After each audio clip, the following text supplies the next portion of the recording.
Hey there, family. Rachel here, and we are continuing to journey through the book of Psalms together. And today we're reading Psalm chapter 21. Now, yesterday we read a prayer of victory, but today in Psalm 21, we see the praise after the battle is won, which is something we have to all learn to do.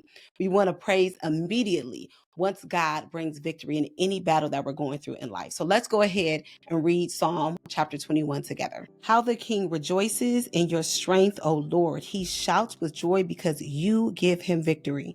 For you have given him his heart's desire. You have withheld nothing he requested. You welcome him back with success and prosperity. You place a crown of finest gold on his head. He asks you to preserve his life, and you granted his request.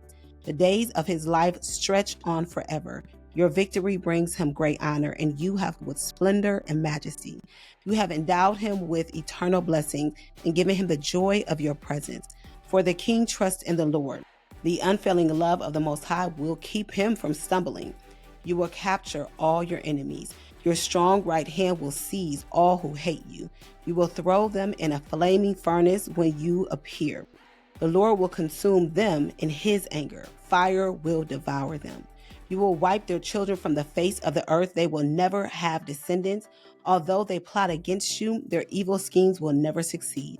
For they will turn and run when they see your arrows aimed at them. Rise up, O Lord, in all your power.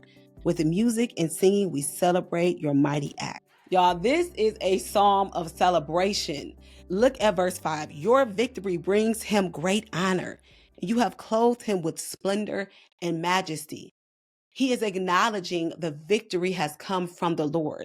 And he's acknowledging that he could have looked defeated. He could have looked downcast in front of his enemies. But no, he is now clothed with splendor because of the victory that who brought about? The Lord. Y'all, we have to trust the Lord to bring about the victory. And then in verse 11, it says, although they plot against you, their evil schemes will never succeed. Listen to those words. Their evil schemes will never succeed. Yes, this is David speaking, and he's talking to the Lord.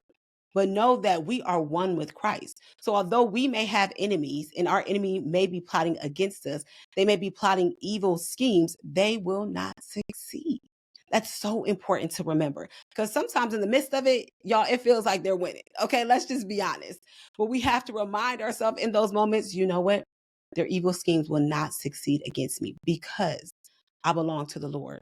And then verse 13 says, rise up, O Lord, in all your power. With music and singing, we celebrate your mighty acts. With music and singing, we celebrate your mighty acts. And he says, rise up, O Lord, with all your power. Not my power. He doesn't say that I defeated these people. He doesn't say that I got the victory. He says with all your mighty power. So let's go ahead and look at the big picture here. The genre here is a royal Thanksgiving psalm, praising God for answering prayers for the king. And then when we think about the emotional or the theological tone, it's joyful and triumphant. And it's really recognizing God as a source of success and salvation in any and every situation, even a battle. And when we think about how this psalm fits in the bigger story of scripture, Psalm 21 really points to how praise follows prayer. And it's a rhythm repeated throughout the scripture in both the Old and the New Testament. So the key verse here is verse number 3. And it is, you welcome him back with success and prosperity. You placed a crown of finest gold on his head. Every victory is a reminder of God's generosity and his favor. And that is what that verse is speaking to. Anytime we experience the victory of the Lord in any situation, something we've been praying about, petitioning the Lord for, asking our prayer warriors to join us in for, it is a reminder of who God is. It's his generosity that he responds and gives us victory and favor. And so let me ask you, what answered prayer are you celebrating today? We want to celebrate in the chat. So tell me in the comments, what answered prayer are you celebrating today? This is like a testimony, and it is going to encourage someone else when you share it. So make sure you do that today in the chat. And if you haven't done so already, go ahead and grab the Your Summer in the Psalms journal.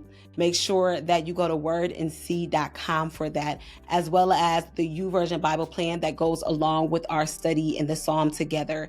And be sure to subscribe and turn on your notifications so that anytime a new video comes out, you are made aware. So go to wordandseed.com for that, or click the link in the description. And as always, time with God is time you will never, ever regret spending. I will see you in Psalm chapter 22.